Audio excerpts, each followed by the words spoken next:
Dear students, now we are going to read about the 4 dimensions which the author has described in the lesson, The Youth and the Task Ahead. There are several distinct dimensions in which our youth must equip itself.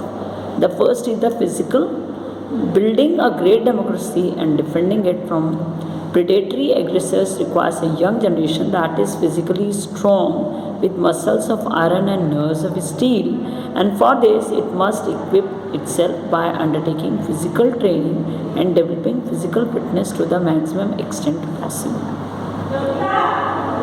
Despite technological advances and mechanization, defense is still to a large extent a matter of dogged physical endurance and courage, as our officers and jawans have so magnificently proved on the field of battle, and they emerged victorious against superior and more sophisticated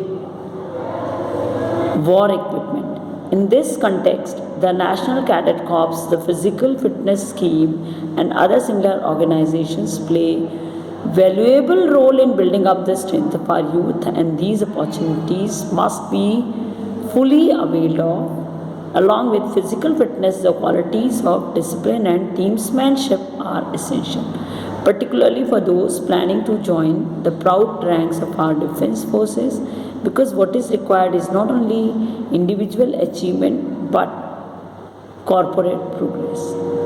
तो सबसे पहले किसी भी देश की economy, कोई भी देश का कुछ भी जो डायमेंशन है, जो भी पार्ट है, फाइनेंशियल है और सिक्योरिटी, तो ऑब्वियसली सबसे बड़ी चीज़ है जिसके लिए हमें सबसे पहले हमेशा तैयार रहना चाहिए। तो उसके लिए सबसे ज़्यादा ज़रूरी क्या होगा? अगर हम फिज़िकल फिट नहीं होंगे तो हम देश की सेवा कैसे कर पाएंगे? आए दिन हम बीमार हैं, हम इतने मजबूत ही नहीं है कि जब कभी हमें अचानक से अपने देश के लिए कुछ भी करना पड़े, लड़ना पड़े, हमें सिर्फ और सिर्फ इतना नहीं है कि हमें बॉर्डर पे जाके लड़ने की ज़रूरत होगी। भाई ये भी तो हो सकता है कि हम बॉर्डर पे जाए बिना हम देश में भी तो जो रह के जो देश की सेवा करेंगे, उसके लिए भी तो हमारा फिज़िकली फिट रहना ज़रूरी है। अगर हम डॉक्टर्स के चक्कर लगा रहे हैं, फिज़िकली फिट नहीं है, तो हम देश के लिए क्या कर पाएंगे, उसकी सेवा कैसे कर पाएंगे? तो इसके लिए उनका ये कहना है कि उसके लिए जो है muscles of iron and nerves of steel, ये होना यूथ के लिए बहुत बहुत ज़रूरी है। And for this, it must equip itself by undertaking physical training and developing physical fitness to the maximum extent possible. अपने आप को फिज़िकली फिट रखना मैक्सिमम एक्सटेंट तक बहुत ज़रूरी है। इसके लिए वो चाहें तो अपने आप को एनसीसी ऑर्गेनाइजेशंस और दूसरे जो और ऐसे ऑर्गेनाइजेशंस होते हैं जो डिसिप्लिन और टीम्समैनशिप की भावना जगाते हैं, उसको ज्वाइन करना पड़े तो ज़रूर करना चाहिए। अपने आप को हम डिसिप्लिन्ड वे में चलते हैं, हम टाइम से कहीं जाते आते हैं, अपने आप को फिट रखते हैं, एक्सरसाइज करते हैं, और जो ज़रूरी है हमारी बॉडी को फिट रखने के लिए वो एक्टिविटी करते हैं, एक्टिव रहते हैं, उसी तरह का फूड खाते हैं, तो ही तो हम देश की सेवा कर पाएंगे। अगर हम फिज़िकली फिट ही नहीं, हमारी फिटनेस बहुत ज़रूरी है। सबसे पहला पॉइंट आपने देखा होगा कि जवान्स को, जो सोल्जर्स जो होते हैं, उनको जो सबसे पहला जो उनका जो स्टैंडर्ड होता है जिसके बेस पे उनको चुना जाता है, वो फिज़िकल फिटनेस का ही होता है। वो इसीलिए तो ना कि भाई ये ज़रूरी चीज़ है, इसीलिए तो ऐसा करना ही होगा, हमें फिट रहना ही होगा, मजबूत रहना ही पड़ेगा।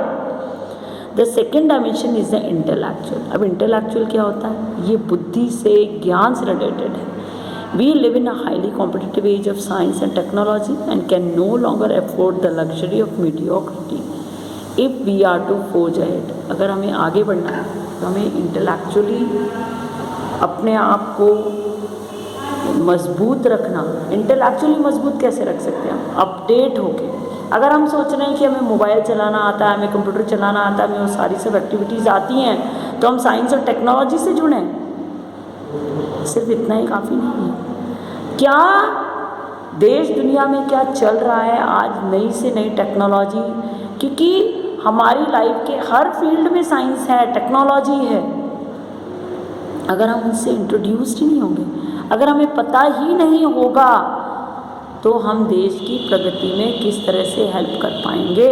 आज किसी भी देश को कॉम्पिटिटिव में मजबूती लाने के लिए, कॉम्पिटिटिव होने के लिए, compete करने के लिए, किसी भी दूसरे देश से, किसी भी दूसरी सोसाइटी से compete करने के लिए, आगे बढ़ने के लिए, forge ahead, आगे बढ़ने के लिए क्या करना होगा? This rapidly changing nuclear age requires our youth to be intellectually far more alert and competent than their predecessors. हमारे जो पुरखे, जो हमारे पुराने जो लोग थे, उनसे कहीं ज़्यादा मजबूती हमें लानी होगी इस फील्ड में, उनसे कहीं ज़्यादा अपडेट हमको रहना होगा।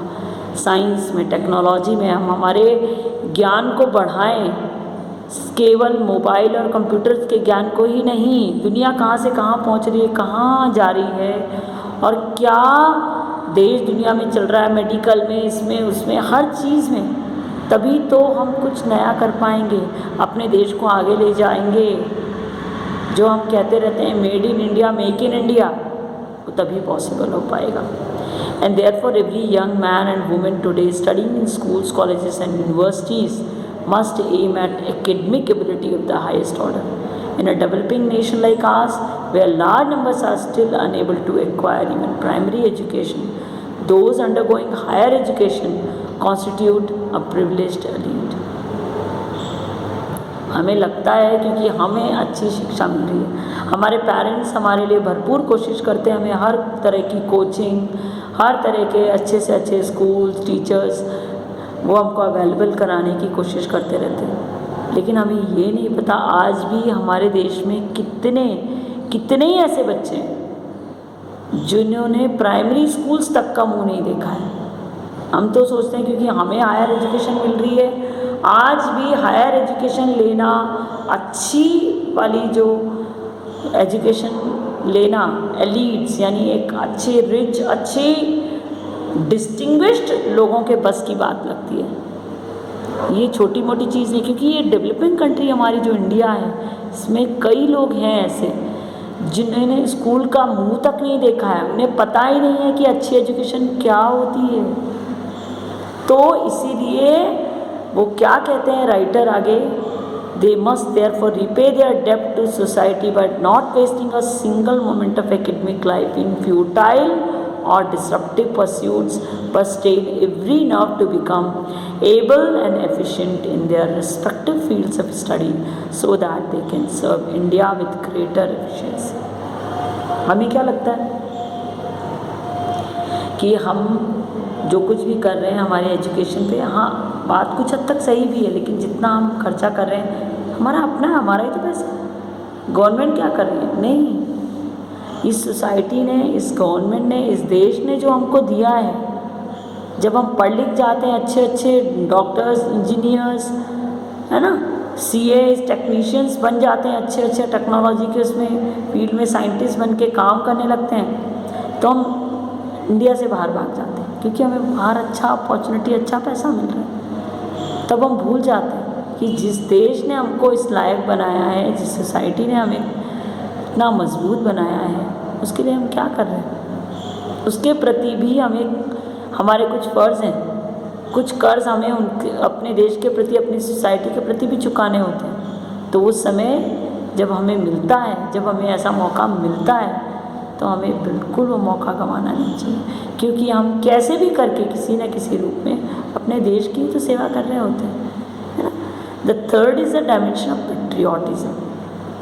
I am concerned here not so much with the routine meaning of this term as with that deeper patriotism which transcends all pettiness and exclusivism and creates in our youth a deep urge for national unity and progress.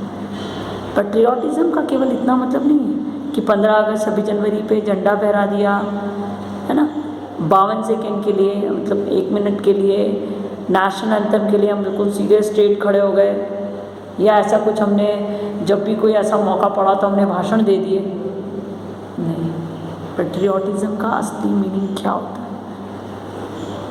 This alone can eradicate corruption and nepotism from our land and galvanize our whole process of economic development which is so crucial to the success of our democracy.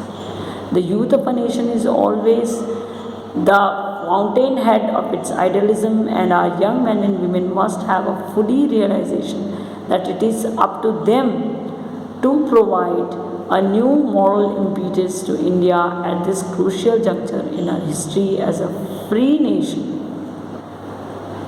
In this context, I cannot resist the temptation to equip from a speech delivered over half a century ago by one of our great nationalist leaders, Sri Aurobindo Ghosh. आज से कई 50-60 साल पहले श्री अरविंदो घोष ने क्या कहा था? To the students of the Bengal National College, he said, "There are times in a nation's history when Providence places before it one work, one aim, to which everything else, however high and noble in itself, has to be sacrificed. Such a time has now arrived for our motherland, when nothing is dearer than her service, when everything else is to be directed to that end. If you will study, study for her sake. Train yourselves, body and mind and soul, for her service. You will earn your living that you may do service to her. Work that she may prosper. Suffer that she may rejoice." All is contained in that one single advice. How superbly relevant to our present condition are these stirring words. जिए तो देश के लिए, मरे तो देश के लिए। हम अगर कोई काम कर रहे हैं, हमारा सेल्फ कुछ नहीं है, हमारा सेल्फ यानी हमारा जो हमें लगता है कि हम है हमारा देश तभी है, नहीं, हमारा देश है तो हम है ना, वही हमें उठा रहा है, वही तो हमें बाहर भी अगर हम जा रहे हैं, कुछ अच्छा कर रहे हैं, कुछ अचीव कर रहे हैं, तो हमारे देश इसके लिए रिस्पॉन्सिबिलिटी ना, सोसाइटी ही तो हमें आगे बढ़ा रही है, तो हम ये क्यों भूल जाते। ये जो कुछ उन्होंने कहा, ये बहुत एक मजबूती देने वाले, एक बहुत सीख देने वाले वर्ड्स थे श्री अरविंदो घोष के। तो हमें हमारे देश के लिए डट के खड़े रहना है, क्योंकि सिर्फ पेट्रियाटिज्म का मतलब सिर्फ इतना ही नहीं है, बल्कि क्या है कि हमें देश के लिए लड़ना है। जो देश में रह के, हम बॉर्डर पे रह के जो नहीं कर सके, देश में रह के हम लोग, वो लोग जो हमारे लिए बॉर्डर पे लड़ रहे हैं, हमारे लिए इतना कुछ कर रहे हैं, उनके लिए हम लोग क्या कर सकते हैं? उनकी जो सोल्जर्स की जो वीडियोस होती हैं, उनके जो बच्चे होते हैं, उनकी केयर कर सकते हैं, उनको फाइनेंशियली हेल्प कर सकते हैं, ब्लड डोनेशन कैंप्स लगा सकते हैं, एनसीसी ऑर्गेनाइजेशन से तो जुड़ना ही है। इसके अलावा जिस तरह की भी सेवा, किसी को पढ़ाना लिखाना, गरीब को कोई मदद अगर हम कर सकते हैं, वो सब कुछ पेट्रियाटिज्म में आएगा। Finally, there is a spiritual dimension, which indeed is the main faculty that distinguishes human beings from the myriad other forms of life that exist on this planet. और फिर फोर्थ डायमेंशन फाइनली जो कहा गया वो है spiritual. Spiritual का मतलब ये नहीं है कि रात दिन मंदिर में जाके पूजा पाठ कर रहे हैं और वो अभिषेक कर रहे हैं हम लोग, और या मस्जिद में 5 वक्त की नमाज़ पढ़ रहे हैं, या घर पे पढ़ रहे हैं, या दूसरी तरह से गुरुद्वारे इधर उधर जाके हम मत्था टेक रहे हैं ना। That is not the spirituality. केवल वही नहीं, स्पिरिचुअलिटी का मतलब है हम अपने आप को, हमारा जो एवरेज जो कैरेक्टर जो लोग जो लूज़ करने लगे, हम अपने आप को ब्राइबरी से, चोरी से, अपराधों से दूर रखें।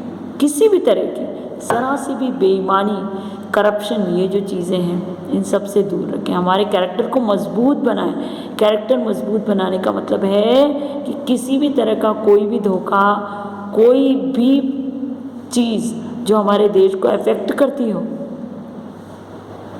उससे बिल्कुल गलती से भी ना जुड़े, क्योंकि यही तो एक ऐसा फॉर्म है। स्पिरिचुअलिटी तो इतनी बड़ी क्वालिटी है जो हमें सारे जो जानवर हैं, जो पशु पक्षी वगैरह सब हैं, उन सब से अलग करती है। तो हम सोच सकते हैं, और वो सोच जो हमारी होनी चाहिए वो कैसी होनी चाहिए? देश के प्रति, केवल जहाँ हम अच्छा सोच सकें, अपना हित, अपना जो हमें लग रहा है कि नहीं मैं हूँ, वो क्वालिटी, वो जो चीज़ हमारे मन में जो भावना आ गई है, उसको कहीं परे रखना ही पड़ेगा, है ना।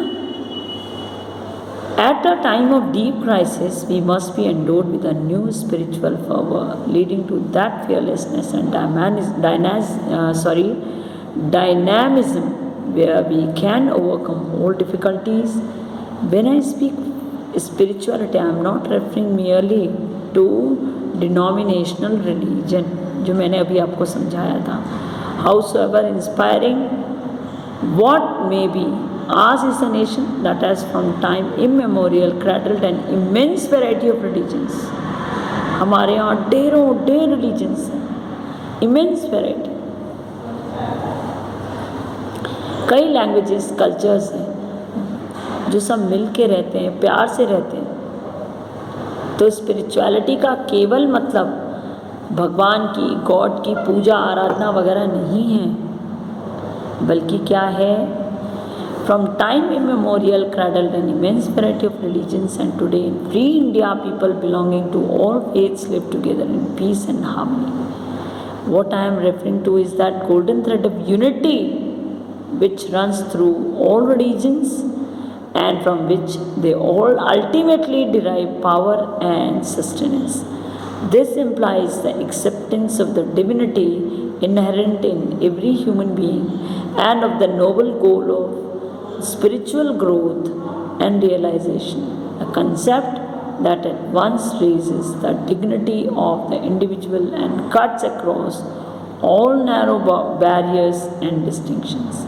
Indeed, the principle of individual divinity and spiritual evolution is one which transcends even national barriers, and it alone can give us the courage to fight for our freedom and integrity with undying valor and the wisdom to do so without hatred.